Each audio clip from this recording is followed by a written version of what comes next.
back now with a patriotic edition of our series, The Upside, because it is National American Eagle Day, and our national symbol, the bald eagle, has made an incredible comeback in recent years. NBC's George Solis had the chance to see one up close. Hey, George. Nice. Hey, good morning. What a fun story. We literally just swooped in to catch Clark the Eagle do his thing at High Point University. When you consider the population of bald eagles is now in the 6 figures compared to a few hundred in the 60s, this really is a remarkable tale of conservation. So I want to introduce you to Clark the Eagle, and his handler, Daniel, play an important role in that story.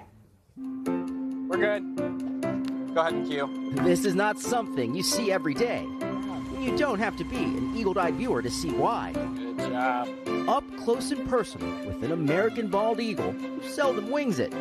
But remember, this is a wild animal. He's taking his sweet old time today. Meet Clark the Eagle and his handler, and longtime bestie of nearly 2 decades, Daniel Cohn. You know where you're supposed to go, huh? Come here. During our visit, the dynamic duo getting their reps in during test flights at North Carolina's High Point University ahead of their commencement.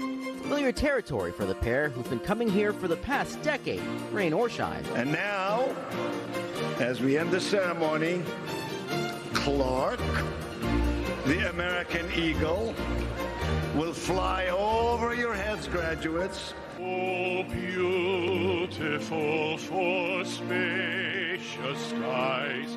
As awe-inspiring and entertaining as it is, each flight delivers an important message. This species is our national symbol, and we almost lost it. The 21-year-old eagle is a conservation ambassador for the species, a job you could say he was hatched for. Do you feel that the work that you've done with Clark has had a direct impact on that conservation?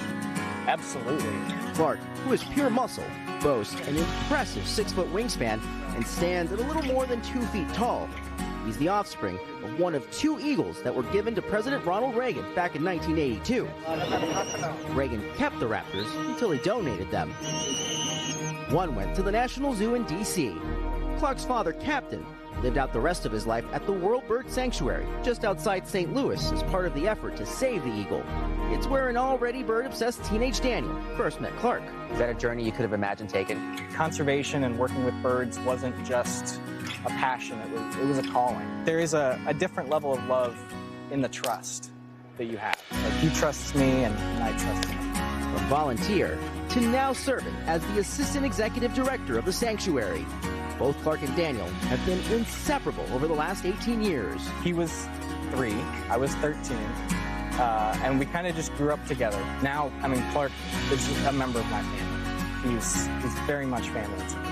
In 2007, 4 years after Clark was born, the American bald eagle was removed from the list of threatened and endangered species. There are now an estimated more than 300,000 bald eagles in the lower 48 states, and the 2 travel the country, turning heads as they share the eagle success story. I've spent more nights in a hotel room with this bird than members of my own family. What's that like? He sits on a perch, falls asleep, or watches cartoons. These are the photos to prove it. They are always happy to pose for photos with the TSA in public on their never-ending mission of conservation. People wouldn't know that 20 minutes west of St. Louis City, there's an organization that is helping to save birds all around the world. If you lose the species, it's gone forever. There is no Jurassic Park to bring them back. That resiliency and message of overcoming the odds is why High Point University, among others, remain drawn to Clark, Daniel, and the sanctuary. You invite him back every year. Why?